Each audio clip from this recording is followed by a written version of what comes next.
Good morning students. हमने last जो class है उसमें सिस्टम ऑफ यूनिट्स के बारे में पढ़ा था। तो उसके अंदर हमारे पास जो सिस्टम निकल के आए थे यूनिट्स के, उसमें CGS था, FTS था, MKS सिस्टम था और SI सिस्टम था। उसके बारे में हमने नॉलेज ली थी कि वो सिस्टम कैसे डेवलप हुए और क्या हमारी मतलब डेली लाइफ में और हमारी जो स्टडी है उसके अंदर वो किस तरीके से इम्पोर्टेंस रखते हैं। अब उसके बाद में देखिए, आप लोगों ने 7 फंडामेंटल यूनिट्स जो हैं वो पढ़ी हैं, जो हमारा लास्ट जो लेक्चर हुआ था उसके अंदर।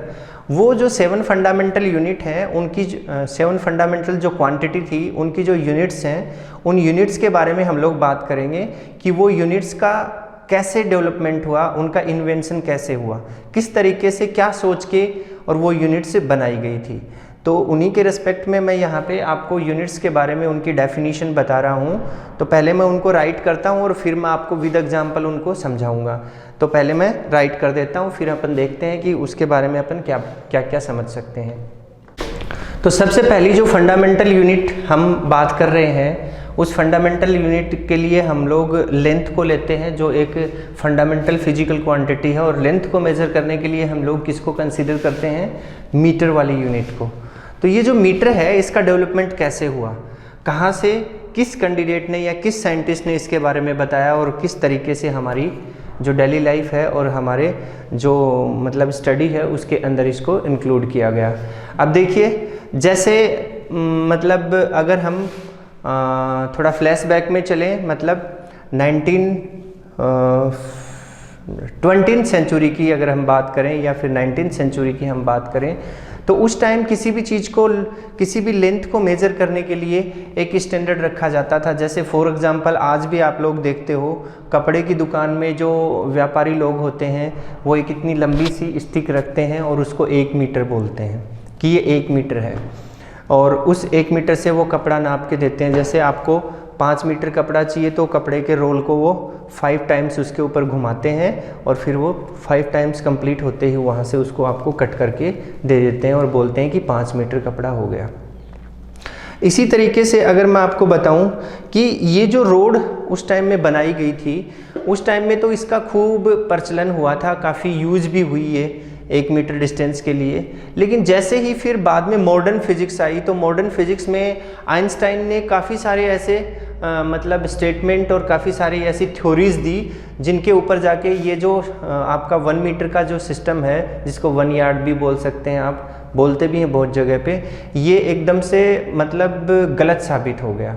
किस तरीके से गलत साबित हो गया? जैसे हमने मान लीजिए कि 1 मीटर लंबी उसी स्टिक से मेजर करके 1 मीटर लंबी हमने एक स्टिक वो स्प्रिंग ले ली और उस स्प्रिंग के आगे एक एंड के ऊपर हमने एक वेट को वहाँ से बांध दिया।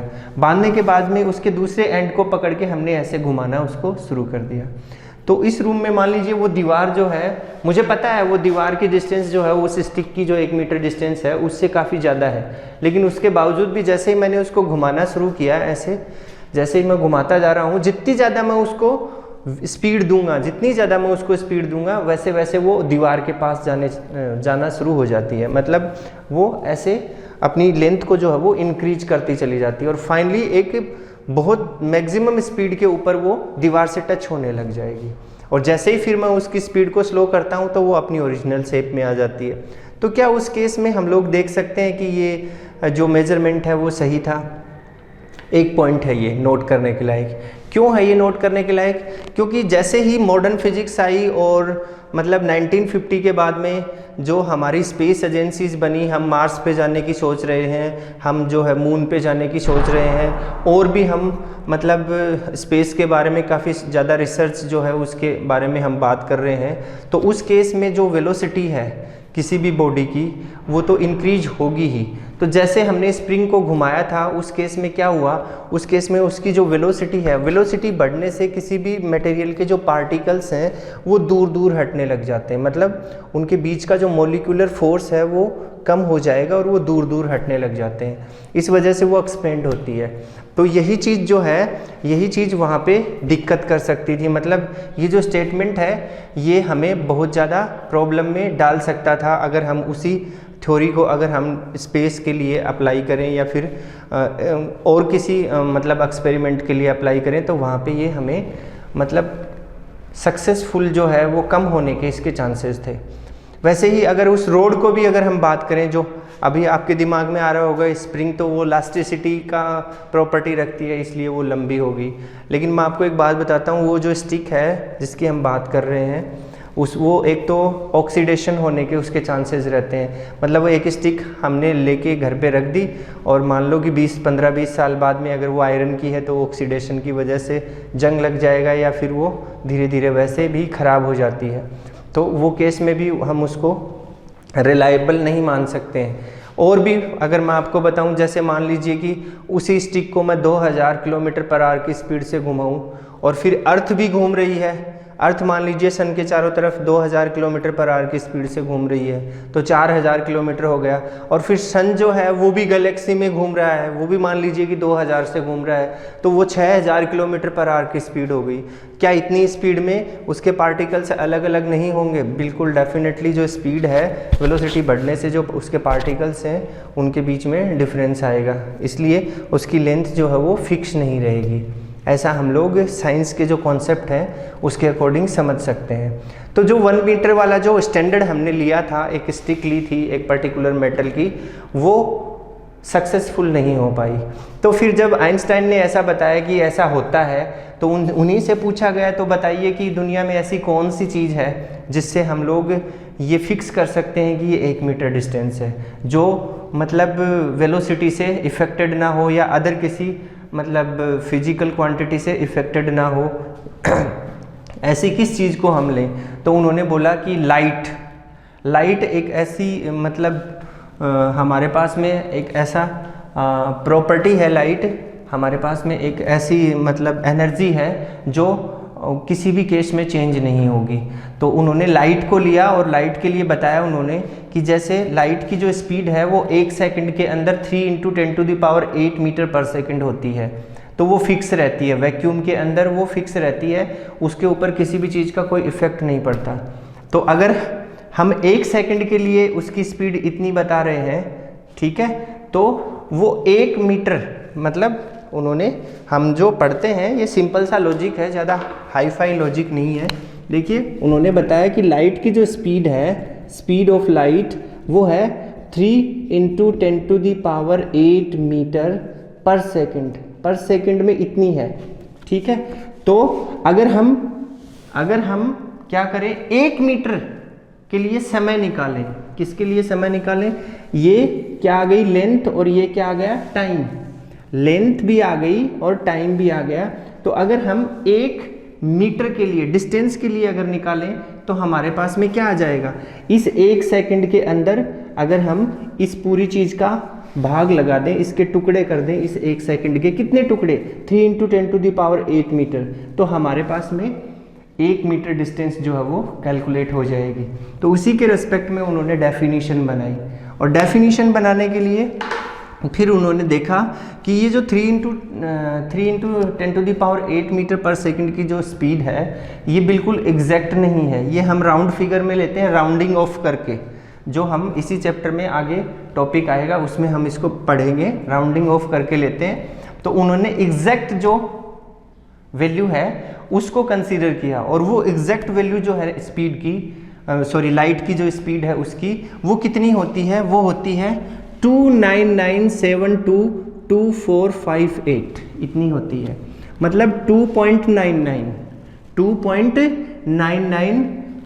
10⁸ मीटर पर सेकंड, जिसको अगर आप सही तरीके से देखें तो आपके पास में आएगा, देखिए 1s, 10s, 100, 1000, 10,000, लाख, 10 लाख और फिर ये करोड़ हो गए और ये 29 करोड़ 97,92,458 किलोमीटर पर सेकंड।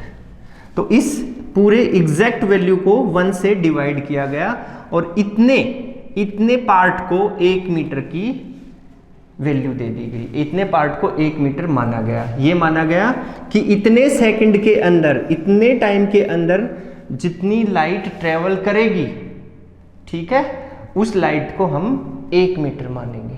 ये फिर डेफिनेशन बनाई गई। तो हमने इसको यहाँ पे डिनोट किया है, metre is the length of the path travelling by light in vacuum in a period of 1/29 crore 97,92,458 second. मतलब 1 सेकंड के इतने हिस्से में लाइट जितना ट्रेवल करती है वो 1 मीटर डिस्टेंस से मानी गई थी। ठीक है, तो ये हमारी 1 मीटर डिस्टेंस के लिए स्टेटमेंट हुआ। अब हम बात करेंगे दूसरी फिजिकल क्वांटिटी की, तो उसके लिए भी मैं आपको यहाँ पे डेफिनेशन लिख देता हूँ और फिर उसके भी एग्जांपल्स देके आपको बताता हूँ। हाँ, तो मीटर की जो डेफिनेशन बनाई गई थी वो बनाई गई थी 1983 में, और उससे पहले भी मीटर की जो मतलब स्टैंडर्ड यूनिट जो चलती थी वो मैंने आपको बताया था कि एक स्टिक वगैरह था मेटल का। अब हम आगे चलते हैं। तो नेक्स्ट जो यूनिट है वो है 1 किलोग्राम, जो कि मास के लिए है। ये जो यूनिट है ये काफ़ी साल पहले, मतलब तकरीबन 150 साल पहले 1889 में डेवलप हुई थी। उससे लेके आज तक इसको यूज में लिया जा रहा है। और इसमें क्या किया गया, इसमें वही बहुत सारे साइंटिस्ट एक जगह अलग अलग कंट्रीज़ के इकट्ठे होके और यूनिफिकेशन बनाने के लिए उन्होंने मास को एक किसी पर्टिकुलर मटेरियल को लेके और बताया कि इसके बराबर कोई भी चीज़ को अगर अपन मेज़र करेंगे तो उसे 1 किलोग्राम मान लिया जाएगा। अब वो चीज़ जो है, वो चीज़ जिसके बराबर हमें मेज़रमेंट करना है किसी भी अदर ऑब्जेक्ट का या अदर किसी मटेरियल का, उसको ऐसा लिया गया कि वो काफ़ी साल तक, मतलब आने वाले काफ़ी समय तक वो ख़राब ना हो, उसमें ऑक्सीडेशन वगैरह ना हो और वो सेफ रहे, और उसके ऊपर जो हमारी फिजिकल जो कंडीशंस हैं उसका ज़्यादा इफ़ेक्ट ना पड़े। ये वाली चीज़ें देख के बनाई गई। तो उसके लिए जो फ्रांस के पेरिस जो शहर है उसके पास में एक छोटा सा गांव है सेव्स, वहाँ पे ये जो ऑर्गेनाइजेशन है आपकी, जो जिसको हम बोलते हैं वेट एंड मेजरमेंट, वहाँ पे सारे साइंटिस्ट इकट्ठे होकर और उन्होंने एक प्लेटिनम इरिडियम एक मतलब मटेरियल लिया, उसको एक सिलेंडर के अकॉर्डिंग सिलिंड्रिकल मटेरियल, मतलब सिलिंड्रिकल शेप में लिया उसको, प्लेटिनम इरिडियम को, और उसके बराबर किसी भी चीज़ को मेज़र किया गया, मतलब उसके मास से और दूसरी चीज़ के मास को कंपेयर किया गया तो उसे 1 किलोग्राम का नाम दे दिया गया। अब उसमें होता क्या था, उसके अकॉर्डिंग फिर बहुत सारे वेट के लिए अलग अलग मटेरियल को, जैसे आयरन को ही ले लिए, उसके बराबर आयरन को लेके और बहुत सारे ऐसे मेजरमेंट के लिए हमने छोटे छोटे डिवाइस, मतलब डिवाइस क्या बोल सकते हैं आप, इंस्ट्रूमेंट बना लिए और उसको पूरे वर्ल्ड में डिस्ट्रीब्यूट कर दिया और सबको बता दिया गया कि भाई इसको 1 किलोग्राम के बराबर आपको यूज में लेना है और उसी के अकॉर्डिंग हमें मास को मेज़र करना है। तो ये वाली चीज़ थी हमारे मास के लिए जिसको किलोग्राम में लिया गया। उसके लिए डेफिनेशन क्या बनी है देखिए यहाँ पे उसके लिए डेफिनेशन है 1 kg of the mass is the mass of internationally prototype. ये जो मटेरियल लिया गया था इसको प्रोटोटाइप बोलते हैं। जैसे प्लेटिनम और इरिडियम सिलेंडर का जो मैंने यहाँ पे जिक्र किया है, ये जो मटेरियल है इसको प्रोटोटाइप बोलते हैं। ऐसी कोई भी चीज़ अगर हम लेते हैं तो उसको प्रोटोटाइप का ही नाम देते हैं। Prototype of 1 kilogram platinum iridium cylinder kept at international bureau of weight and measurement at Sevres near Paris France 1889, यहाँ पे इसका डेवलपमेंट हुआ था। तो ये आपकी डेफिनेशन बन गई। इसमें पर्टिकुलर किसी चीज़ को हमने, नेचर से रिलेटेड किसी चीज़ को हमने इसमें कंसीडर नहीं किया है। ये एक काफ़ी सारे साइंटिस्ट ने मिलके एक स्टैंडर्ड माना और उस स्टैंडर्ड को हम 1 किलोग्राम के बराबर लेते हैं। ठीक है, अब नेक्स्ट जो चीज़ है वो आती है सेकंड। सेकंड जो है वो टाइम के लिए है, क्योंकि हम पहले जो स्टार्टिंग में जो लेंथ, मास और टाइम के लिए जो फिजिकल क्वांटिटी बनी थी जब हमारी मैकेनिक्स थी, क्लासिकल फिजिक्स थी, उन्हीं को पहले कंसीडर कर रहे हैं। तो अब हम बात करेंगे सेकंड की। तो सेकंड में क्या होगा उसके लिए भी मैं पहले डेफिनेशन राइट करता हूँ और उसके बाद में आपको समझाता हूँ। कि इसके लिए हम लोग किस तरीके से इसका डेवलपमेंट हुआ और किस तरीके से इसको इन्वेंट किया गया। तो सेकंड जो है उसके अंदर हमें समझना पड़ेगा कि सेकंड भी बहुत ही इम्पोर्टेंट जो फिजिकल क्वांटिटी है आपकी फंडामेंटल, उसकी यूनिट है टाइम की यूनिट, और उस टाइम के लिए ही हमें एक बहुत ही एक्यूरेट यूनिट बनानी थी। इसलिए जैसे फॉर एग्जांपल सपोज कीजिए कि हम लोग अर्थ से मार्स पे जा रहे हैं, तो बहुत ज़्यादा किलोमीटर की डिस्टेंस है, 2000 मतलब 200 करोड़ या पता नहीं कितनी डिस्टेंस है, मतलब करोड़ों में करोड़ों किलोमीटर की जो डिस्टेंस है, उसके ऊपर जब हमने अपने सैटेलाइट को या स्पेसशिप को यहाँ से लॉन्च किया और हमने उस डिसाइड किया कि ठीक इतने किलोमीटर के बाद में इसको टर्न करना है, और अगर उसमें थोड़ी सी भी चूक हो जाए तो वो तो मार्स पे जाने के बजाय कहीं और निकल जाएगा। तो उस केस में जो टाइम का डिफरेंस है वो बिल्कुल एग्जैक्ट होना चाहिए। इसके लिए फिर एक यूनिट बनाई गई और उस यूनिट को वाइब्रेशन के थ्रू बनाया गया, वाइब्रेशन के थ्रू, ओसिलेशन मान लीजिए या वाइब्रेशन मान लीजिए।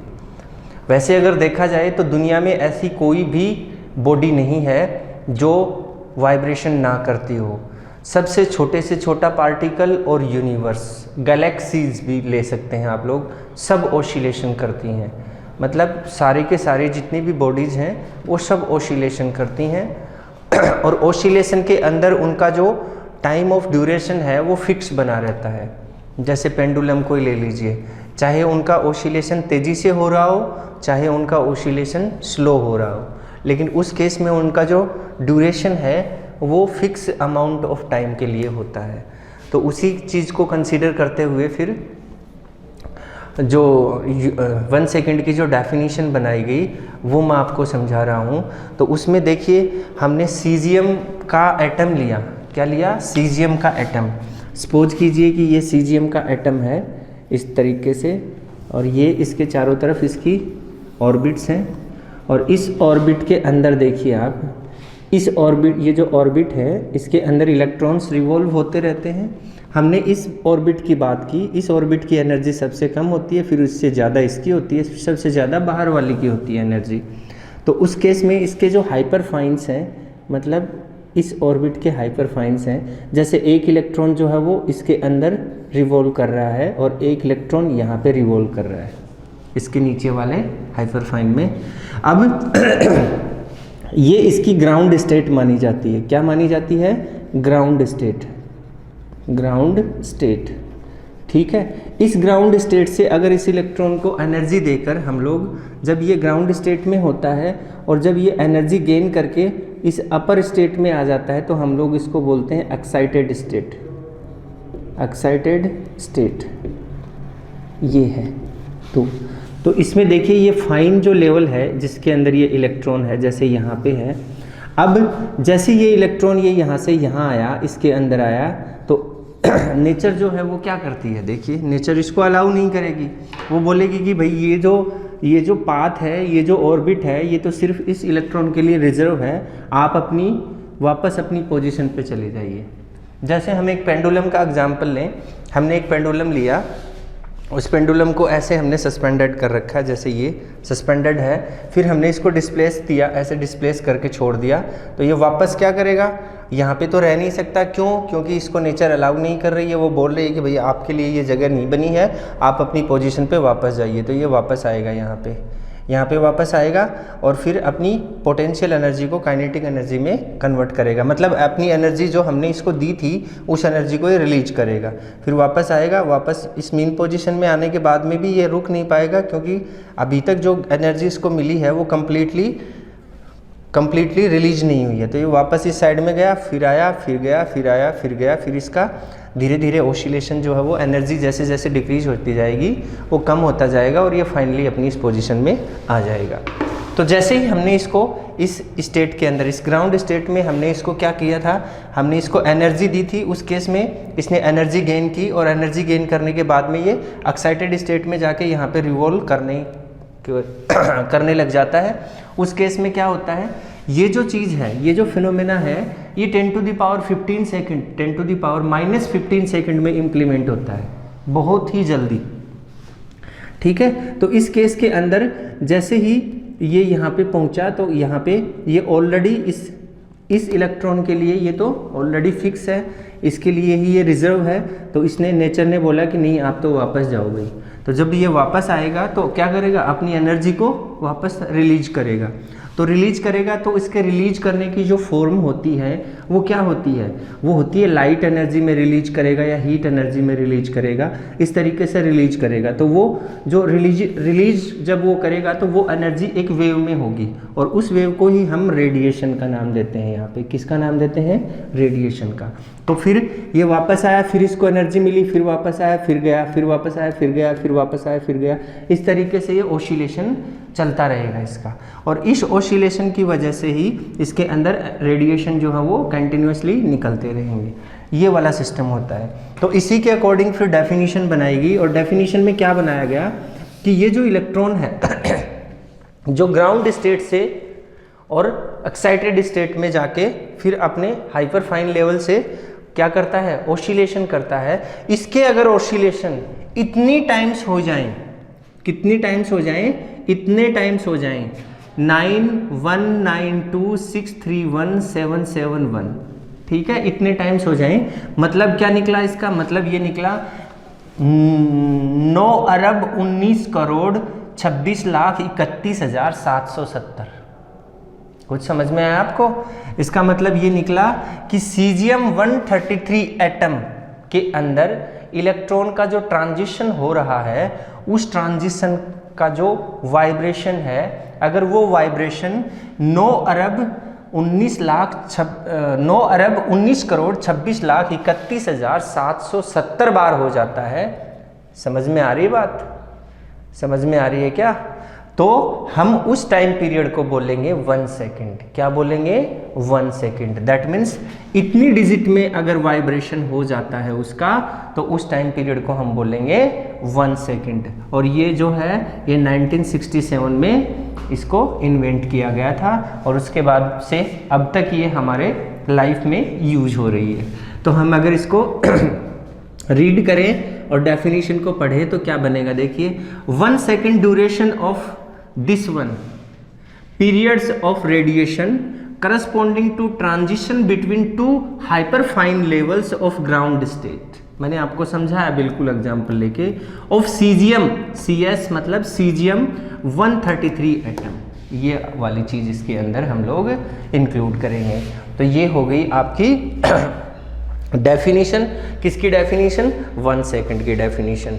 और फिर बाद में सीजियम क्लॉक भी बनाई गई और उस सीजियम क्लॉक, वैसे भी बहुत सारी क्लॉक बनाई गई थी पुराने समय में, काफ़ी सारी क्लॉक, वाटर क्लॉक भी थी और भी क्लॉक्स थी, लाइट से जो क्लॉक होती है उसको भी यूज़ में लिया गया। लेकिन सीजियम क्लॉक जो है वो एररलेस क्लॉक मानी गई। एररलेस क्लॉक का मतलब जैसे देखिए ये वाली जो डिजिट है ना, इसमें इतना ही एरर आ सकता है, या तो ये जो वाइब्रेशन है ये 69 हो सकते हैं या 71 हो सकते हैं। तो 69 और 71 तो 1 अपॉन करेंगे इसको, सेकंड 1 है ना, तो 1 अपॉन करेंगे तो कितना डिफरेंस आएगा?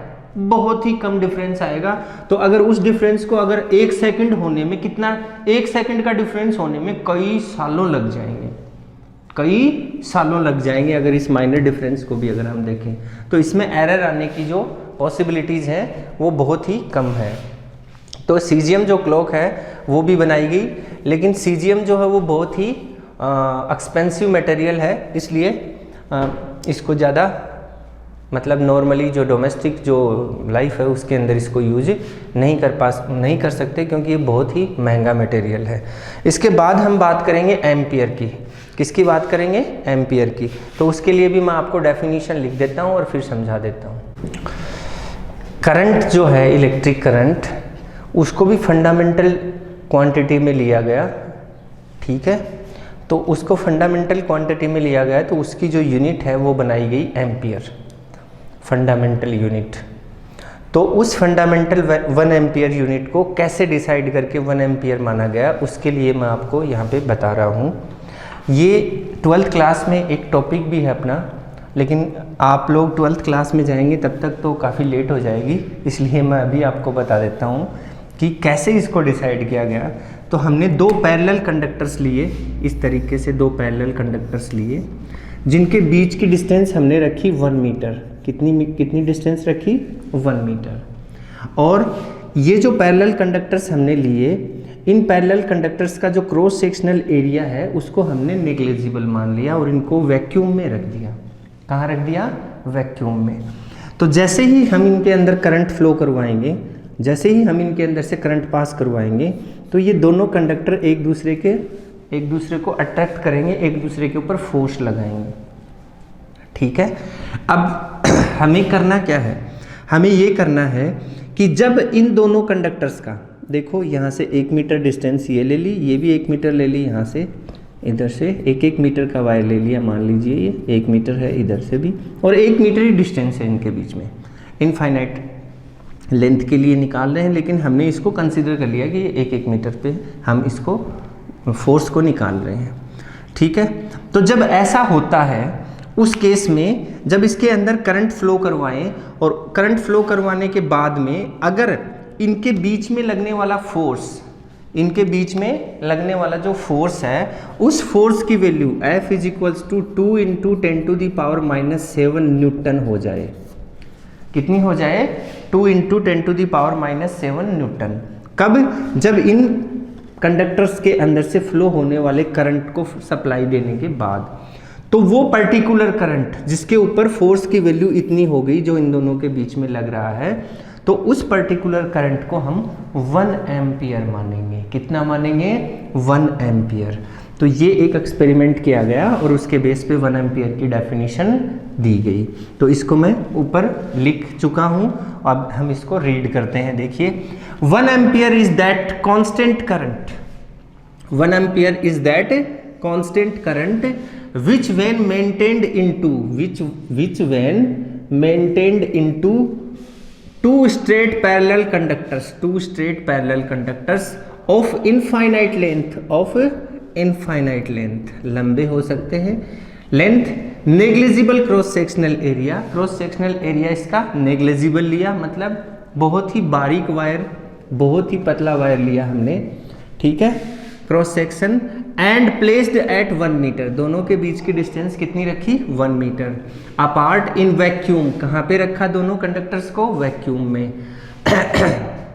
Vacuum would produce between them a force 2 × 10⁻7 Newton पर मीटर लेंथ में। ये पर मीटर बनाया था ना मैंने, पर मीटर लेंथ में अगर इतना फोर्स प्रोड्यूस होता है तो हम उस करंट को क्या बोलेंगे? उस करंट को 1 एम्पियर बोलेंगे। ठीक है। और इसको कब इजाद किया गया? 1948 में इसको इजाद किया गया। इस फॉर्मूले को इस तरीके से 1 एम्पियर को डिफाइन किया गया। अब हम आगे चलते हैं और नेक्स्ट जो यूनिट है हमारी वो है केल्विन। अब हम केल्विन की बात करेंगे जो कि टेम्परेचर के लिए है। तो उसके लिए भी मैं लिख लेता हूँ पहले से और फिर आपको एग्जाम्पल के थ्रू समझा देता हूँ। हाँ जी। अब हम बात कर रहे हैं 1 केल्विन टेम्परेचर की। तो 1 केल्विन टेम्परेचर को समझने के लिए हम थोड़ा सा पीछे चलते हैं। देखिए, आज भी हम डिग्री सेल्सियस को यूज कर रहे हैं। डिग्री सेल्सियस भी टेम्परेचर को मेज़र करने की एक यूनिट होती है। तो टेम्परेचर क्या है? Temperature is the sensation of hotness और कोल्डनेस, मतलब हमें हॉटनेस और कोल्डनेस का जो पता चलता है उसी सेंसेशन को हम टेम्परेचर बोलते हैं। तो हमने क्या किया, जैसे फॉर एग्जांपल हमने आइस का टुकड़ा लिया और उस आइस के टुकड़े के ऊपर हमने एक अल्कोहल से भरी हुई एक ट्यूब ले ली। ठीक है। और उसके अंदर हमने जैसे ही हम उसको उसके ऊपर रखते हैं तो वो अल्कोहल जो है वो धीरे धीरे सिकुड़ता और कम होता हुआ नीचे आ जाता है। फिर हमने देखा कि वो उसके बाद में एक पर्टिकुलर मतलब कंप्रेशन के बाद में वो बाद में और नीचे नहीं आता है। तो उस चीज़ को हमने डिनोट कर दिया 0 डिग्री। कितना डिनोट कर दिया हमने उसको? 0 डिग्री। जैसे मान लीजिए ये हमने 0 डिग्री सेल्सियस डिनोट कर दिया उस केस में। ठीक है। फिर हमने क्या किया, फिर हमने उसको उबलते हुए पानी में ले जाके उसको फिर दोबारा से अंदर टच कर दिया तो वो क्या होगा, एक्सपेंड होने लग जाएगा और वो एक्सपेंड होता होता होता होता एक पर्टिकुलर हाइट पे जाके रुक जाएगा। उसके बाद में वो ऊपर जाना बंद हो जाता है और उस चीज़ को हमने डिनोट कर दिया 100 डिग्री सेल्सियस। और फिर इन दोनों के बीच का जो पोर्शन बना उसको हमने 100 टाइम्स में डिवाइड कर दिया। कितने टाइम्स में? 100 टाइम्स में। तो हर एक पार्ट जो है, देखिए हर एक पार्ट इसका किसको डिनोट करता है? हर एक पार्ट इसका 1 डिग्री सेल्सियस को डिनोट करता है। किसको डिनोट करता है? 1 डिग्री सेल्सियस को।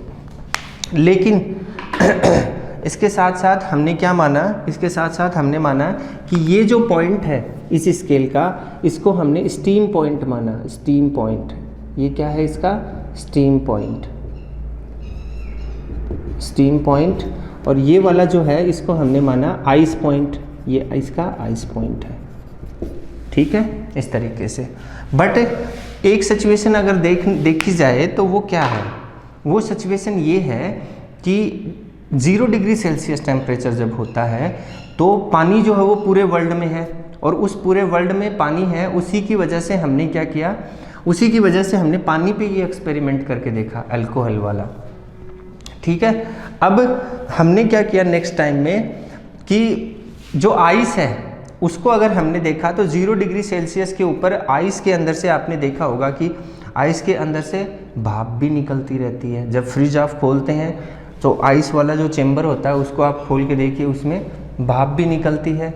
उसमें थोड़ा आइस जो है उसके चारों तरफ हमें लिक्विड फॉर्म में वाटर भी मिलता है और आइस भी, मतलब तीनों स्टेट उसके अंदर प्रेजेंट होती हैं। तो इस केस को हम लोग बोलते हैं ट्रिपल पॉइंट ऑफ वाटर। ये भी आप जब हम लोग इसके अदर जो लेसन्स हैं, थर्मोडायनेमिक्स जब है, उस थर्मोडायनेमिक्स को जब हम स्टडी करेंगे तो आपके पास में आएगा ट्रिपल पॉइंट ऑफ वाटर। अभी मैं इसको ब्रीफली एक छोटे से एग्जांपल से आपको बता रहा हूँ। इसको हम बोलते हैं ट्रिपल पॉइंट ऑफ वाटर। क्या है ये? ट्रिपल पॉइंट ऑफ वाटर, जहाँ पे तीनों स्टेट मौजूद हों। किसकी? वाटर की। इसलिए हम इसको ट्रिपल पॉइंट ऑफ वाटर बोलते हैं।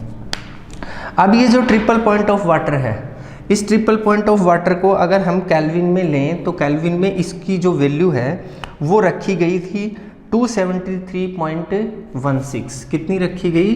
273.16, ये वाली वैल्यू। तो ये जो वैल्यू है इसको हमने उससे, मतलब जो 1 डिग्री वाला जो डिफरेंस आया था हमारा, उस डिफरेंस से अगर हम इसको डिवाइड करें तो हमारे पास जो थर्मोडायनामिक टेम्परेचर जो है वो निकल के आता है, जिसको हम ट्रिपल पॉइंट ऑफ वाटर से डिनोट करते हैं, जो कि मैंने आपको यहाँ पे बताया है। और ये जो थर्मोडायनामिक टेम्परेचर है, इस थर्मोडायनामिक टेम्परेचर के ऊपर जो भी मॉलिक्यूलर एक्टिविटीज़ हैं वो सारी की सारी एक तरीके से बंद हो जाती हैं। और फिर उसके बाद में जैसे ही थोड़ा थोड़ा टेम्परेचर हम बढ़ाते हैं तो मॉलिक्यूलर एक्टिविटीज़ जो है मटेरियल की वो दोबारा से शुरू होने लग जाती हैं। तो इस पॉइंट को हम बोलते हैं 1 केल्विन टेम्परेचर। क्या बोलते हैं? 1 केल्विन टेम्परेचर। तो यहाँ से देखिए 1 केल्विन इज द फ्रैक्शन, किसका फ्रैक्शन है? ऑफ 1/273.16 और 15 of thermodynamic temperature. Thermodynamic temperature का इतना fraction of triple point of water, ये है हमारा 1 केल्विन टेम्परेचर, जिसको 1967 में बनाया गया था। इस चीज़ से हमें ये समझना है, ठीक है। और ये वाली सेल्सियस वाली जो यूनिट है ये आज भी हम यूज़ लेते हैं। और इसकी जो रेंज है वो कहाँ से कहाँ तक है, ये भी हम आगे वाले जो चैप्टर्स आएंगे उसमें हम पढ़ेंगे कि केल्विन की जो रेंज है उसको हम कहाँ से कहाँ तक लेते हैं और उसको कितने पार्ट में हम फ्रैक्टेड कर सकते हैं, ये चीज़ भी आगे आएगी। अब जो नेक्स्ट जो है आपकी डेफिनेशन वो है 1 मोल की। 1 मोल की डेफिनेशन जो है वो आवोगाद्रो नंबर पे बेस्ड होती है और वो मैं आपको डेफिनेशन बता देता हूँ। वो सिंपल सी डेफिनेशन है। और फिर 1 कैंडेला जो है, कैंडेला का जो एक्सपेरिमेंट मैंने आपको बताया था वही हमें लेना है। यहाँ पे कैंडल्स के अकॉर्डिंग ही हमने कैंडेला बनाया था, तो वो भी मैं आपको बता देता हूँ। दोनों चीज़ें एक साथ ही बता देता हूँ, पहले नोट कर देता हूँ बोर्ड पे, उसके बाद में समझा देता हूँ। हाँ, तो नेक्स्ट जो डेफिनेशन है अपनी वो है 1 मोल। 1 मोल के बारे में ज़्यादा कुछ समझने वाली बात नहीं है। ये आवोगाद्रो नंबर जो है उसके अकॉर्डिंग होता है आपका। आवोगाद्रो नंबर को हम जिससे मल्टीप्लाई करते हैं उतने ही मोल्स हो जाते हैं। उसके अकॉर्डिंग ही हमने इसको लिया है। तो इसमें क्या बताया गया है, amount of substance which contain as many elementary particles as there are atoms in 0.012 kg of C12, मतलब कार्बन 12 बोलते हैं। तो यहाँ से देखिए, मतलब कार्बन 12 के इतने एटम्स में, समझने की कोशिश कीजिएगा, कार्बन 12 के इतने मास ऑफ एटम्स में 0.012 kg, इतने मास ऑफ एटम्स के अंदर जितने पार्टिकल्स होते हैं, amount of substance which contain a many elementary particles as there are atoms, तो उसको हम क्या बोलते हैं, 1 मोल बोल देते हैं। क्या बोल देते हैं, 1 मोल, जैसा कि लिखा हुआ है। अब बात आती है यहाँ पे नेक्स्ट एंड फाइनल जो आपका आता है नंबर 7, जिसको आप बोलते हैं CD कैंडेला, 1 CD कैंडेला, इसकी बात आती है। तो इसके लिए मैंने आपको जो लास्ट क्लास हुई थी उसमें मैंने आप लोगों को बताया था कि हमें कैंडल के अकॉर्डिंग जो आपकी चमक है बल्ब की, उसको कैसे हम लोग समझ सकते हैं कि इसकी चमक जो है वो कितनी होगी। फिजिकल क्वांटिटी वाले चैप्टर में मैंने आपको लेक्चर में मैंने आपको बताया था इसके बारे में। तो उसी चीज़ को हम लोग कंसीडर करते हैं। देखिए, जो कैंडल होती है उससे निकलने वाली जो लाइट होती है वो येलो कलर की होती है। कैसी होती है, येलो कलर की। अब जो कैंडल है उससे निकलने वाली जो लाइट है वो कैसी निकलेगी, वो निकलेगी 3D में, इस तरीके से कौन की शेप में। जैसे यहाँ से देखिए, ये लीजिए, ये यहाँ से मैं बना देता हूँ। ये मान लीजिए एक कैंडल है इस तरीके से, ये इसकी लो निकल रही है, ये इसकी लो निकल रही है, और इससे निकलने वाली जो लाइट है उसको मैं डिफाइन कर रहा हूँ यहाँ पे, वो ऐसे फैलेगी इस तरीके से, मतलब 3D में इस तरीके से फैलेगी, इस तरीके से। समझ रहे हैं ना आप लोग? तो उसी के अकॉर्डिंग ये चीज़ डिफाइन होती है। अब जो लाइट के लिए जो हम लोग जो यूनिट यूज में लेते थे वो लेते थे वाट। पावर के लिए जो होती है हमारी, उसको वाट में हम मेज़र करते थे कि जो बल्ब है उसकी जो चमक है वो किस पे डिपेंड करती है, वो उसके पावर पे डिपेंड करती है, और उसका जो पावर है वो किस में हम मेज़र करते हैं, वो हम वाट में मेज़र करते हैं। तो उसी वाट के बेस के ऊपर जितना ज़्यादा वाट होगा उतना ही, जैसे आपका 100 वाट का बल्ब है ज़्यादा चमक देता है, 50 वाट का है वो कम देता है, फिर 10 वाट का है वो और कम देता है, फिर एक और जो छोटा और भी होता है वो 0 वाट का होता है, उसको हम 0 वाट का बल्ब बोलते हैं। 5 वाट का जो होता है उसको, फिर उससे कम वाला 1 वाट का जैसे LED है, उससे भी कम जैसे 1/5 पार्ट वाट का जो है वो और भी कम। तो उसी तरीके से हम इसको कंसीडर करने वाले हैं। तो देखिए यहाँ से ये एंगल जो है इसका ये थीटा होता है, थीटा एंगल है ये आपका। अब अगर मैं इस डेफिनेशन को आगे लेके जाऊँ तो आप समझने की कोशिश करेंगे। यहाँ पे देखिए मैं क्या बताने की कोशिश कर रहा हूँ आपको कैंडेला में। It is the luminous intensity of source that emit monochromatic radiation. कितना? Monochromatic radiation. जैसे इससे निकलने वाला जो रेडिएशन है वो मोनोक्रोमेटिक है, क्योंकि हमने माना है कि इससे निकलने वाली जो लाइट है वो पीले कलर की होती है, तो हम उसको मोनोक्रोमेटिक ले सकते हैं। और उसकी जो इंटेंसिटी है वो कितनी होनी चाहिए? 540 × 10⁻12 हर्ट्ज। कितनी होनी चाहिए? 540 × 10⁻12 हर्ट्ज के बराबर होनी चाहिए। अब देखिए यहाँ से monochromatic radiation of frequency, light की जो प्रॉपर्टी है वो मोनोक्रोमेटिक रेडिएशन, और उसकी फ्रीक्वेंसी जो है वो कितनी?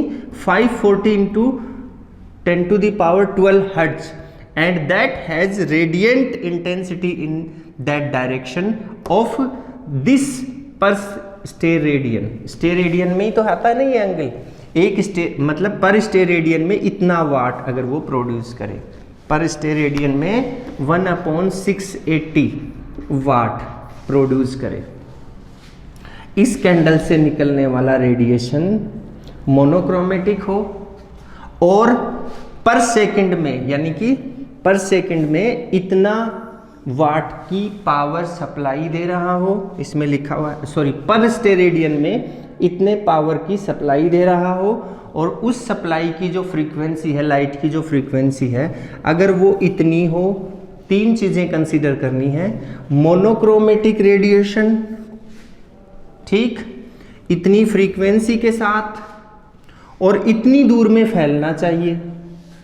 तो उस लाइट की जो हमारे पास में जो इंटेंसिटी होगी, लुमिनियस इंटेंसिटी, उसको कितना बोलेंगे? उसको बोलेंगे 1 कैंडेला। कितना बोलेंगे? 1 कैंडेला। ये आपका फाइनल जो डेफिनेशन है वो हो गई है। ध्यान से देखिए, तीन चीज़ें कंसीडर करनी है। कैंडल से निकलने वाली लाइट येलो कलर की होती है, मोनोक्रोमेटिक हो गई। अब उस लाइट की इंटेंसिटी 540 × 10⁻12 हर्ट्ज होनी चाहिए, और वो पर स्टेरेडियन में 1/680 वाट की एनर्जी दे, पावर दे। ये तीन चीज़ें अगर मैच करती हैं तो उस केस में हम बोलेंगे कि इस कैंडल से निकलने वाली जो लुमिनियस इंटेंसिटी है वो 1 कैंडेला है। इज दैट क्लियर और नॉट? ओके, तो ये आपकी सातों डेफिनेशन कंप्लीट हो गई हैं। नेक्स्ट जो लेक्चर होगा हम उसके अंदर अदर टॉपिक की बात करेंगे। अभी आज के लिए सिर्फ इतना ही। फिर मिलते हैं अगले लेक्चर में। आप अपने घर पे रहिए, स्वस्थ रहिए, सेफ रहिए और बहुत अच्छे से पढ़ाई कीजिए। Thank you, have a nice day. Thank you everybody.